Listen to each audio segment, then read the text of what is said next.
हमारे पास यहाँ पर है 2 and 2/3 प्लस 8 and 3/4। और मैं चाहती हूँ कि आगे बढ़ने से पहले आप इस वीडियो को यहाँ पॉज करें और इसके बारे में खुद से सोचें। तो चलिए आगे बढ़ते हैं। इन्हें ऐड करने के कई तरीके हैं, हम यहाँ पर कुछ तरीकों के बारे में बात करेंगे। तो पहला तरीका ये है कि हम इनके होल वाले पार्ट और फ्रैक्शन वाले पार्ट को अलग अलग करके यहाँ पहले फ्रैक्शन वाले पार्ट को और फिर होल वाले पार्ट को जोड़ लें। तो चलिए करते हैं ऐसा। मैं 2 and 2/3 को लिख सकती हूँ, इसे मैं 2 + 2/3 लिख सकती हूँ। यहाँ मैं प्लस वाला साइन नहीं लगा रही हूँ, मैं ऊपर नीचे लिखूंगी इन दोनों नंबर्स को।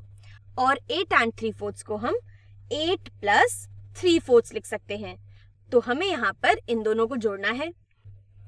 तो 2/3 और 3/4 इनके डिनोमिनेटर्स अलग अलग हैं, तो इन्हें ऐड करने के लिए हमें इनके कॉमन डिनोमिनेटर का पता लगाना होगा। और हम काफी बार देख चुके हैं कि किन्हीं भी फ्रैक्शंस के डिनोमिनेटर्स का लीस्ट कॉमन मल्टीपल एक अच्छा कॉमन डिनोमिनेटर होता है। तो 3 और 4 का लीस्ट कॉमन मल्टीपल निकालने के लिए हम इनमें से किसी भी नंबर के मल्टीपल्स को लिखना शुरू करेंगे और जो कोई भी पहला मल्टीपल इन दोनों का ही कॉमन मल्टीपल होगा वो हमारा लीस्ट कॉमन मल्टीपल होगा। तो चलिए हम यहाँ पे 4 ले लेते हैं। मैं ले लेती हूँ यहाँ पर 4 और 4 के मल्टीपल्स के बारे में सोचते हैं। तो 4 का पहला मल्टीपल है 4, तो 4 से तो डिविजिबल है लेकिन 3 से डिविजिबल नहीं है, इसलिए 4 नहीं हो सकता। 4 का दूसरा मल्टीपल है 8, तो 8 भी 4 से डिविजिबल है लेकिन 3 से डिविजिबल नहीं है, इसलिए हम 8 भी नहीं लेंगे।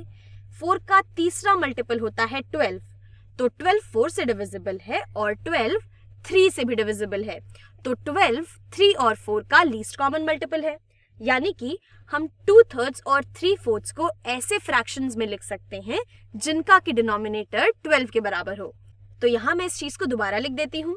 हमें ऐड करना है 2 होल और एक ऐसा फ्रैक्शन जिसका की डिनोमिनेटर 12 के बराबर हो और जो कि इक्विवेलेंट हो 2/3 के। तो 3 से 12 तक पहुंचने के लिए हमें 3 को 4 टाइम्स मल्टीप्लाई करना होता है और क्योंकि ये काम हम डिनोमिनेटर में कर रहे हैं इसलिए यही चीज हमें अपने न्यूमरेटर में भी करनी होगी ताकि हमारे फ्रैक्शन की वैल्यू सेम रहे। तो 2 × 4 ये होता है 8 के बराबर, तो यहाँ मेरे न्यूमरेटर में 8 आ जाएगा।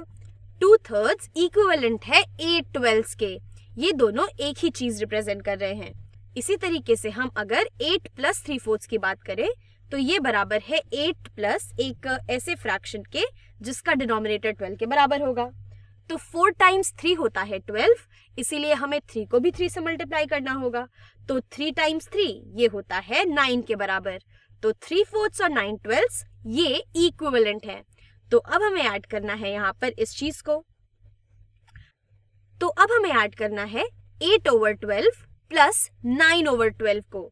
तो हमें यहाँ पर समथिंग ओवर 12 मिलना चाहिए और ये समथिंग होगा 8 + 9 के बराबर। तो 8 + 9 ये होता है 17 के बराबर। तो 8/12 प्लस 9/12 ये होता है 17/12 के बराबर।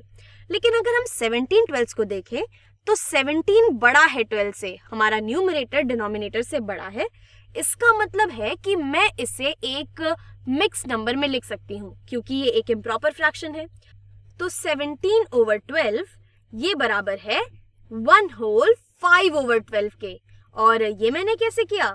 12 जाता है 17 में 1 टाइम्स कंप्लीटली और हमारे पास कितना बचता है? 17 - 12 होता है 5 के बराबर। तो यहाँ हमारे पास बचा 5 आउट ऑफ 12। तो 17/12 होता है 1 and 5/12 के बराबर। तो यहाँ से हम 17/12 को रीग्रुप कर सकते हैं और यहाँ पर हमारा फ्रैक्शनल वाला पार्ट आ जाएगा। हमारा फ्रैक्शनल वाला पार्ट है 5/12।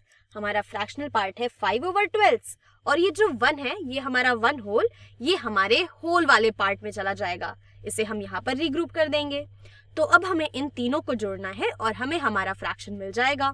तो ये कितना होता है? तो ये होगा 2 + 1 3 और 3 + 8 11 के बराबर। तो हम कह सकते हैं कि 2 and 8/12 प्लस 8 and 9/12 ये 11 and 5/12 के बराबर है। या फिर ये चीज ये भी बराबर है 11 and 5/12 के। तो ये तो एक तरीका है इस एडिशन के बारे में सोचने का। हम इसे इम्प्रॉपर फ्रैक्शन के टर्म्स में भी सोच सकते थे। यहाँ पर इन दोनों नंबर्स को इस तरीके से बदलने के बाद हम इसे एक इम्प्रॉपर फ्रैक्शन में भी बदल सकते थे, यानी कि 2 होल को मैं 24/12 लिख सकती थी और 24/12 प्लस 8/12 ये हो जाता है 32/12 के बराबर। तो हम कह सकते हैं कि 2 2/3 ये बराबर है 32/12 के। और इसी तरीके से मैं 8 को 96/12 लिख सकती हूँ। 96/12 होता है 8 के बराबर। तो यहाँ पर हमारे पास होता 96/12 प्लस 9/12। तो 96/12 प्लस 9/12 ये होता है 105 के बराबर। तो ये हो जाएगा 105/12। और अगर आपको थोड़ी सी भी परेशानी हो रही है ये समझने में कि यहाँ पर हमने चीज़ों को मिक्स नंबर्स और इम्प्रॉपर फ्रैक्शंस में कैसे बदला है, तो आप हमारे पुराने वीडियोस देख सकते हैं जिसमें हमने इस बारे में बात की है। तो चलिए अब आगे बढ़ते हैं। तो अब हमें यहाँ पर ऐड करना है 32 12s प्लस 105 12s को। तो ये कितना होगा? यहाँ पे भी हमें समथिंग ओवर 12 मिलना चाहिए और ये समथिंग होगा 32 प्लस 105 जो कि होता है 137 के बराबर। तो यहाँ से हमें मिलता है 2 2/3 प्लस 8 3/4 इम्प्रॉपर फ्रैक्शन के टर्म्स में 137/12 के बराबर है। और अगर हम चाहें तो हम इसे एक मिक्स नंबर में बदल सकते हैं। यहाँ पर हमारा न्यूमरेटर डिनोमिनेटर से बड़ा है, ये एक इम्प्रॉपर फ्रैक्शन है। तो 12 137 में कितनी बार कंप्लीटली चला जाता है? तो 12 टाइम 10 होता है 120, 12 टाइम्स 11 होगा 120 प्लस 12 यानी कि 132 के बराबर।